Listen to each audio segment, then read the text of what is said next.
fast, fair.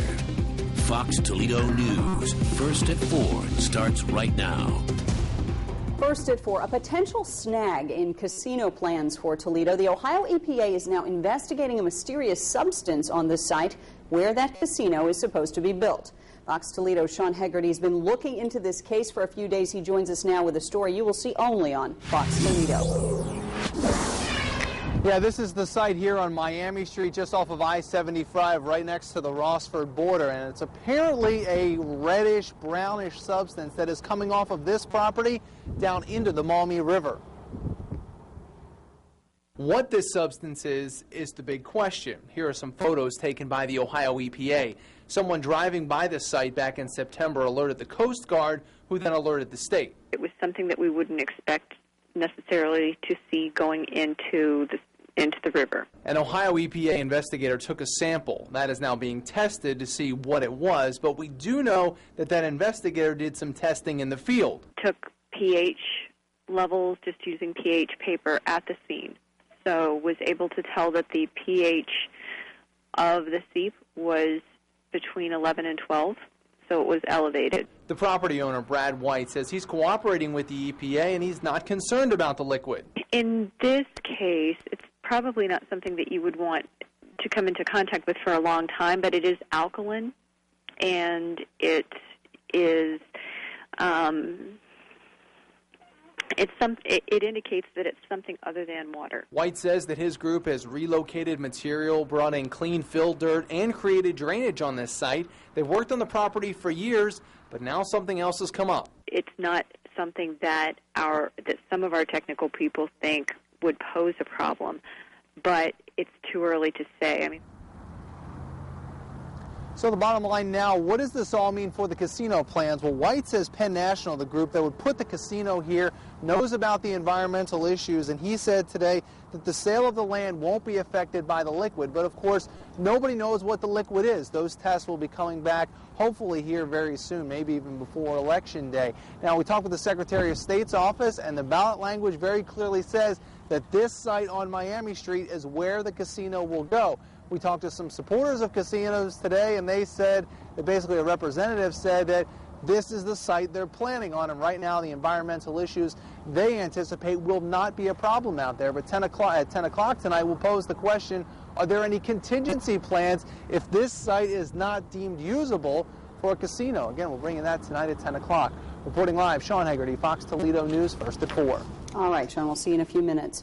A group of business owners gathered this afternoon to fight against the casino proposal. Owners from a number of local businesses, including Interstate Lanes and Moe's Restaurant in Rossford, were on hand.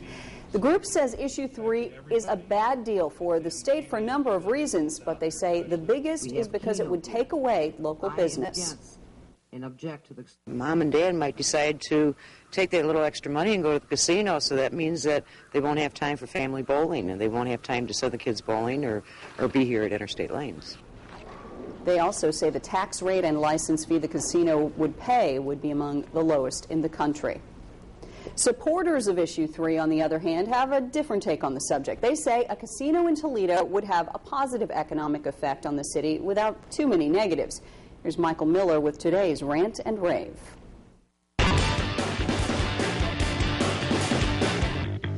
Issue 3 on casino gambling represents a strong economic opportunity for Ohio. On October 2nd and 3rd, I toured the Hollywood Casino in Lawrenceburg, Indiana, just outside Cincinnati. That casino is operated by the group that would build a Toledo facility if Issue 3 passes, and I was told a Toledo casino would likely mirror its Hollywood film star's theme. As detailed in our October 11th cover story, I spent a day walking through the casino with its general manager, then exploring Lawrenceburg, interviewing community leaders such as the mayor, downtown business owners, and random homeowners in the neighborhood. The surrounding area consists of residences on one side and a business district on the other. I spoke with several neighbors, all of whom said the casino operated near them without much fanfare. The business district did not contain one adult business or sleazy operation. It consisted of churches, a preschool, a 4-H fairgrounds, and the usual McDonald's and hotel franchises. The post-casino spike in crime was attributed by local officials to people stealing chips, drunken driving, and broke travelers stealing gas. Serious problems, but not an influx of Sopranos-type violence. During my visit, I shot some handheld video for Fox Toledo, and we're working on getting that online so you can see Lawrenceburg for yourself. I am a terrible gambler. I can't control myself around the games, so I stay away from them. But my inability to monitor my issues does not sway me from what I saw in Lawrenceburg, a community that has greatly benefited from casino gambling.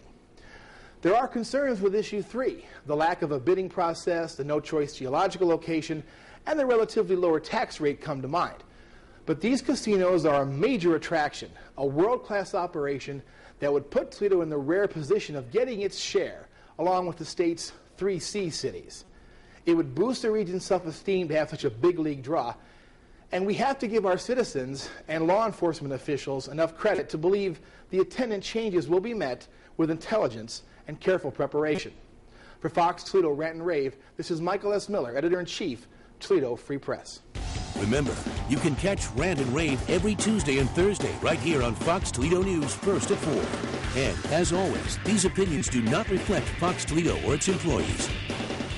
Sticking with the casino subject, so have you made up your mind about issue 3? Are you for it, against it? That's our Fox Toledo feedback question today, and we want to hear from you. Head to our Facebook, Twitter page to weigh in. You can also send us an email, and we will read some of those comments tonight, first at 10.